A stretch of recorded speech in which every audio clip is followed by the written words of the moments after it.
Bonsoir à tous les trois, bienvenue, merci de nous avoir rejoints. À mes côtés, bonsoir Ziad Majed, vous êtes politologue, spécialiste du Moyen-Orient et professeur à l'Université américaine de Paris. Et alors selon vous, Ziad Majed, l'offensive de l'opposition à Alep n'est pas suffisante pour faire entrer de l'aide dans la ville, mais c'est déjà une victoire symbolique qui montre que cette opposition peut tenir tête donc au régime de Bachar al-Assad, sans réel soutien d'ailleurs de l'extérieur. On va y venir. À vos côtés, bonsoir Basma Kodmani, vous êtes Bonsoir. politologue, membre de l'opposition syrienne et directrice de l'initiative arabe de réforme. Et selon vous, la communauté internationale devrait imposer à la Russie et au régime syrien une cessation des hostilités et des sanctions en cas de viol du cessez-le-feu. On va en parler. Et à vos côtés, bonsoir Ronny Broman, vous êtes humanitaire et ancien président de Médecins sans frontières. Et pour vous, Ronny Broman, l'armée russe n'est pas connue, n'a pas la réputation de s'embarrasser vraiment de limites dans son action militaire. Et actuellement, d'ailleurs, beaucoup de civils sur le terrain en payent le prix, dites-vous. Tout de suite, pour entrer dans le vif de notre débat, je me tourne vers vous, Olivia, pour une question en 28 secondes, une question d'un internaute. Oui, question d'un internaute qui se demande quels sont les réels enjeux aujourd'hui de cette guerre dans cette Syrie meurtrie. C'est vrai qu'on n'a pas oublié comment tout a commencé il y a 5 ans par une insurrection populaire contre un régime autoritaire, un printemps syrien qui a été durement réprimé. Mais aujourd'hui, on a un peu du mal à comprendre où on en est.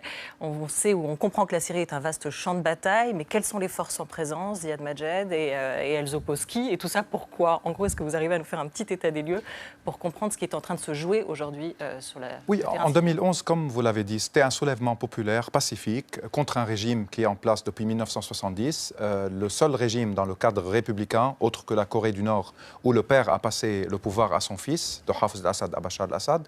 Donc c'était un soulèvement, des manifestations, des sit-ins, qui ont été reprimés dans le sang. Et petit à petit, il y a eu des défections de l'armée, puis il y a eu des volontaires qui ont pris les armes et qui ont considéré que la lutte armée peut finir avec ce régime-là et tourner la page du despotisme en Syrie. Mais les choses se sont compliquées après. Le régime a eu le soutien iranien, russe. Les Iraniens ont mobilisé leurs alliés régionaux, le Hezbollah libanais, les milices chiites irakiennes et afghanes.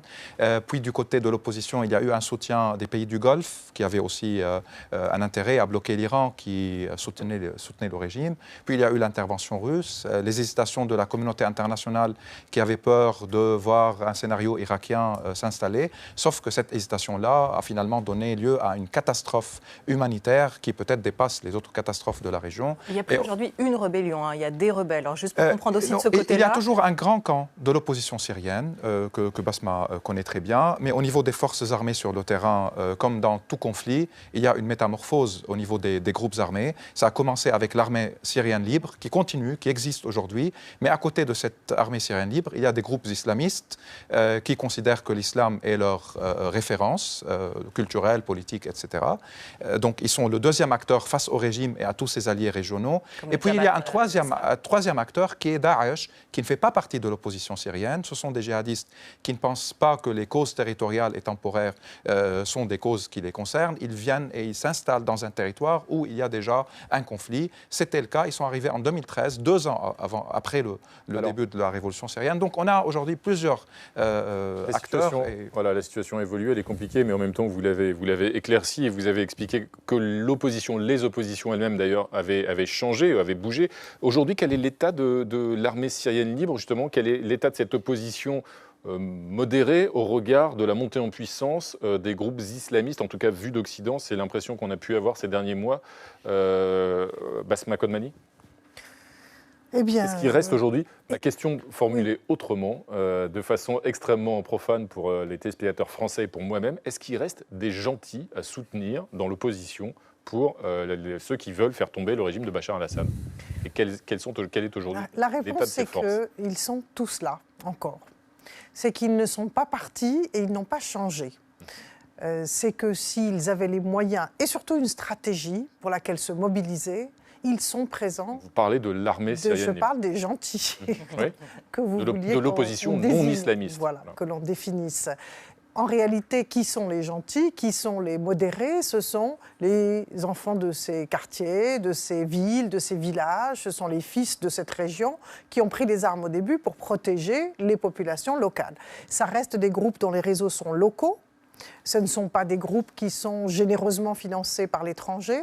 Ils sont plutôt financés par des petits arrangements de ci, de là. Et avec le temps, ils n'avaient plus les moyens de vivre, donc ils se sont affaiblis. Ces gens-là sont présents en réalité, d'abord, tranquilles chez eux en attendant qu'il y ait une vraie bataille. Une bataille décisive qui leur permette vraiment de s'engager contre le régime de manière efficace et non pas de mourir pour rien, c'est ça qui est important. Et on a en parallèle des groupes qui ne sont pas forcément locaux, qui sont organisés par des forces plutôt étrangères, beaucoup de commandants qui sont venus de l'étranger pour embrigader des jeunes Syriens dans des mouvements radicaux. Ceux-là ont un agenda, comme on dit, un programme qui ne correspond pas à ce que la révolution veut. Ils veulent un État islamique. Les autres n'en veulent pas. Alors comme le rappelait Ziad Majed tout à l'heure, ce conflit il a débuté il y a maintenant plus de 5 ans. Et il y a quelque chose qui n'a pas changé dans ce conflit, enfin qui n'a fait que s'aggraver depuis 5 ans, c'est le nombre des victimes provoquées par cette guerre. Guillaume. Oui, et selon une estimation de l'Observatoire syrien des droits de l'homme, le conflit aurait fait, depuis 2011, plus de 290 000 morts, c'est notre chiffre du jour. En très gros, à peu près un tiers des victimes sont des civils, un tiers sont les forces du régime de Bachar, et puis le dernier tiers, ce sont ou des rebelles qui peuvent être des Syriens ou bien d'autres venus de pays différents. Est-ce que depuis 5 ans, Ronnie Broman, le conflit a une intensité permanente ou bien est-ce que c'est sporadique? Parce qu'on a l'impression, vu d'Occident, qu'on ne parle que de batailles autour de villes clés. En Syrie, comme dans toutes les guerres, le conflit n'est pas permanent et omniprésent. Il se déplace, aucun pays n'a les moyens de combattre sur toute l'étendue de son territoire et de façon continue. Donc c'est un conflit qui est une certaine dimension erratique. À un moment c'est Idlib, à un autre moment c'est Adlep, à un moment des Rezor, etc. Donc cela varie. Mais ça n'empêche pas que ça fait une quantité de morts à peu près partout qui est absolument terrifiante. En effet, on est à 290 000 morts selon l'OSDH aujourd'hui. Bon, il faut toujours avoir une certaine distance parce que les chiffres sont difficiles à établir et qu'il y a une seule source, l'OSDH, qui pour l'instant les produit. Moi j'ai tendance à penser qu'il faut rajouter à cette mortalité directe, c'est-à-dire les gens qui sont morts de balles, d'éclats, de bombardements, une mortalité indirecte qui est celle que l'on observe lorsque des gens qui sont malades ou qui ont faim ne peuvent pas recourir à un moyen. Et en général, on peut doubler la mortalité indirecte. Ziad Majed, c'est pour ça que vous contestiez le chiffre de 290 000 Oui, je conteste le chiffre de 190 000, 290 000 et les chiffres de l'Observatoire. Il y a des réseaux en Syrie qui travaillent et qui documentent les morts et qui connaissent où la personne est morte, quel est son nom.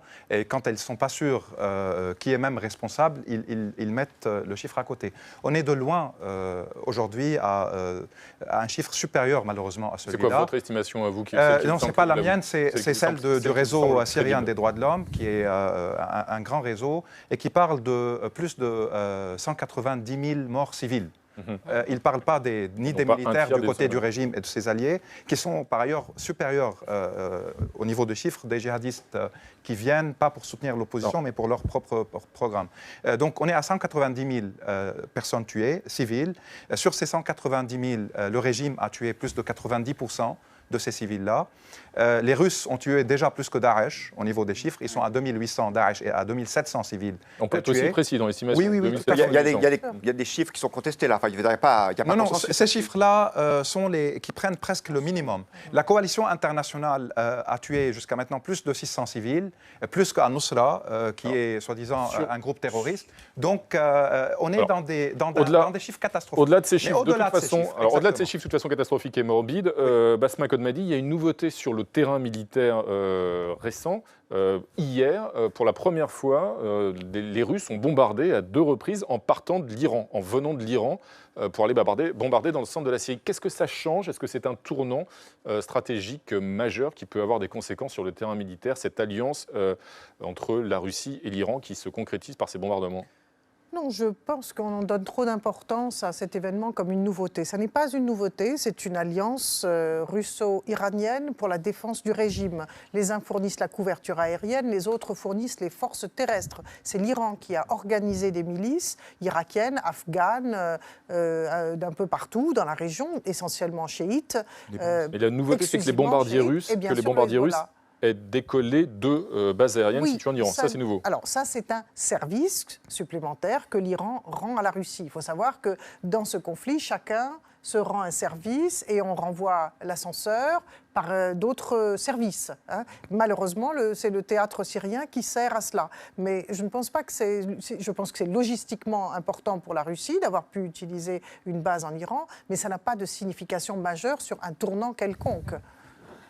Oui, alors en tout cas, les États-Unis, eux, ils déplorent cette intervention russe, mais en même temps, on a le sentiment qu'il y a presque une espèce de résignation, comme si les Américains avaient laissé les Russes prendre les choses en main en Syrie. Et d'ailleurs, on va regarder la déclaration du porte-parole du département d'État américain. Regardez, on a l'impression qu'il ne sait pas comment réagir. C'est malheureux, mais ça n'est ni étonnant, ni inattendu. Franchement, cela ne fait que compliquer une situation déjà assez complexe et difficile. Ça nous éloigne de l'objectif que nous recherchons, une cessation des hostilités sur tout le territoire syrien et un processus politique à Genève qui conduise à une transition pacifique. René Broman, aujourd'hui, cette catastrophe humanitaire, elle est à Alep, puisque c'est le lieu du conflit actuel. Là, pour le coup, on a le sentiment que les Américains sont en retrait à nouveau, c'est-à-dire qu'ils vont laisser les Russes et leurs alliés chiites intervenir. Ben oui, visiblement, les Américains semblent avoir épuisé toutes les possibilités entre leurs mains dans la région. Le mot d'ordre aux États-Unis, enfin le mot d'ordre à la Maison-Blanche en tout cas, c'est plutôt de tenter de se retirer d'un Proche-Orient dans lequel ils se sont embourbés, dans lequel ils ont semé un chaos qui est absolument terrifiant et dont on voit un certain nombre des conséquences aujourd'hui. Concrètement, sur le terrain, Basma Khotmani, qu'on comprenne bien aujourd'hui la situation à Alep. Qu'est-ce qui se passe à Alep? Combien reste-t-il de civils dans cette ville? Quelles sont les cibles visées par le bombardement? Les hôpitaux sont visés? Comment ça se passe? Quelle est la catastrophe humanitaire en cours à Alep? On pourrait prendre 1 heure à décrire la catastrophe. Pas 1 heure à vous accorder hôpitaux, malheureusement, mais les enfants, l'utilisation de chlore, c'est-à-dire de gaz interdit, de bombes à fragmentation de la part de la Russie. Je vous avoue que exhiber le désastre humanitaire syrien nous frustre puisque ça ne donne aucun résultat. Voilà. Il n'y a plus d'émotion. Il reste, nous parlons d'Alep-Est, il reste environ 300 000 habitants dans la ville. Une ville et de l'autre côté, nous avons environ 1 million, puisque c'est la zone qui n'est pas visée par des bombardements aériens. C'est seulement l'Est qui est visé par les bombardements aériens et la population fuit. Il reste donc un peu moins de 300 000. Donc au total, 1,2 million, 1,4 million. Mais ils sont enfermés dans cette ville. Est-ce que la ville est complètement assiégée encore, ou est-ce qu'aujourd'hui il y a des portes de sortie, des couloirs humanitaires qui ont été mis en place? Voilà, les Russes ont proposé des couloirs humanitaires. Qu'est-ce que c'est qu'un couloir humanitaire? C'est pour acheminer de l'aide. Or là, c'était sortez ou vous serez bombardés. Donc c'est les forcer à sortir de chez eux. Et là, il faut faire très attention au vocabulaire qu'on emploie. Les Russes emploient le discours couloir humanitaire, mais en réalité, c'était une sommation de s'en aller ou bien de mourir sous les bombes. Pour sauver leur vie. Parce que ce qu'il faut préciser, Ziad Majed, c'est qu'il y a une partie de la ville qui est tenue par les forces du régime et une autre partie par les rebelles. Et encore, ils ne sont pas tous forcément ensemble contre les forces de Bachar el-Assad. Oui. Alors, il y a les quartiers est de la ville qui sont tenus par l'opposition syrienne, qu'elle soit islamiste ou non islamiste, parce que les gentils et les méchants, ce n'est pas islamiste, non islamiste. Il y a des islamistes gentils et des méchants, il y a des non-islamistes gentils et méchants. Donc, ce n'est pas une question qui fait le clivage. L'Occident, aujourd'hui, les islamistes ne sont pas extrêmement populaires. En Occident, mais ça c'est un autre logiciel. Dans le monde arabe et dans les sociétés musulmanes, ce n'est pas une accusation d'être islamiste ou musulman. Donc il faut voir les choses d'une manière différente. Exactement. Et djihadiste et islamiste, ça n'a rien à voir non plus. Il y a une confusion dans les médias français au niveau de islamistes djihadistes, mais ça ne veut pas dire que c'est vrai. C'est faux scientifiquement. Donc pour Alep, à l'est d'Alep, il y a aujourd'hui dans les 250 à 300 000 personnes assiégées et les couloirs que proposent les Russes sont des couloirs non humanitaires. C'est une propagande qui, malheureusement, encore une fois, la terminologie est utilisée. Il y a une résolution onusienne très claire, le 21 février 2014, qui évoque la levée des sièges. Ce que demandent les Russes, c'est de transformer la population de l'Est d'Alep en une population de réfugiés. Donc de créer une nouvelle crise de déplacés et de réfugiés en les poussant à sortir. Ils veulent rester dans leur propre ville et la responsabilité de la communauté internationale, c'est de faire appliquer les résolutions onusiennes. Or, on voit que cela n'est pas du tout une priorité. On évoque cette catastrophe humanitaire en cours terrible à Alep maintenant depuis de nombreux mois et qui sévit ces tout derniers jours encore. Il n'en a pas toujours été ainsi, et je vous propose de prendre un peu de recul sur notre débat et de remonter le temps avec notre archive du jour. Nous voilà en janvier 1982, et un reportage fait découvrir aux téléspectateurs français la ville syrienne d'Alep, une ville prospère où, à l'époque, il faisait bon vivre. Avec plus d'1 million d'habitants, la cité rivalise par ses activités industrielles et commerciales avec les grandes capitales du Moyen-Orient. Alep s'enorgueillit d'être l'une des plus anciennes cités du monde. Ses souks, ses monuments témoignent de sa richesse et de son passé. Avec ses 300 mosquées et médersas, Alep constitue un centre islamique religieux de première importance, mais sa population est à l'image de la Syrie actuelle. L'islam n'a pas absorbé les minorités religieuses et ethniques. Les chrétiens sont encore nombreux, près du quart de la population. Ziad Majed, c'est un chiffre qui nous surprend. Le quart de la population était chrétienne. C'est encore le cas aujourd'hui. Il reste des chrétiens dans la ville. Et si oui, quelle est leur situation? Basma Khomani. Pardon, excusez-moi, Basma Khomani. C'est à moi que vous vouliez poser la question. Écoutez, il y avait à la veille de la guerre, à la veille du conflit ou du soulèvement, plus de 4 millions d'habitants à Alep. Voilà, c'est la situation d'Alep. Alep est une ville extrêmement diversifiée, avec une population de toutes les communautés, les Arméniens, les chrétiens, les Druzes, enfin tout le monde est concentré à Alep. Ce qu'il faut savoir, c'est que on a perdu effectivement un joyau du patrimoine de l'humanité, parce que Alep est véritablement une des cités les plus anciennes du monde. Et est-ce qu'il reste des chrétiens? Ce qu'il faut, oui, il reste des chrétiens, il reste des jésuites qui travaillent avec toutes les communautés. Il y a encore, dans la partie ouest, oui, parce qu'ils sont protégés, donc ils ne partent pas. Mais dans la partie est, tout le monde part, les chrétiens comme les non-chrétiens, les sunnites aussi. Mais ce que nous devons dire aujourd'hui, c'est où est cet engagement à imposer un cessez-le-feu sur la vie, à Alep d'ailleurs, sur tout le pays, afin que nous puissions enfin voir émerger une population civile qui veut vivre, la société civile qui veut s'organiser, les groupes modérés qui peuvent écarter les groupes radicaux, parce qu'on n'en a pas besoin quand il n'y a pas de combat, on en a besoin quand il y a des combats, et c'est pour ça qu'ils font alliance, parce qu'ils sont face aux attaques du régime et de la Russie. Majed, en quelques secondes, vous y croyez, vous, au cessez-le-feu? En un mot, ce sera votre conclusion. Oui, moi je pense que la communauté internationale est en train d'expulser les Syriens du droit international. On est en train de dire qu'on peut laisser faire un régime, parce qu'il n'est pas islamiste, massacrer des dizaines de milliers de gens. On ne parle pas ni de tribunaux internationaux, on parle même d'une normalisation pour faire face à des djihadistes qui sont le produit pourri du despotisme arabe qui est déjà en place depuis 50 ans. Il peut y avoir un cessez-le-feu s'il y a une volonté internationale de faire pression sur la Russie et l'Iran et sur tous les acteurs régionaux pour trouver un compromis, pour dire aux Syriens que le droit international doit les protéger.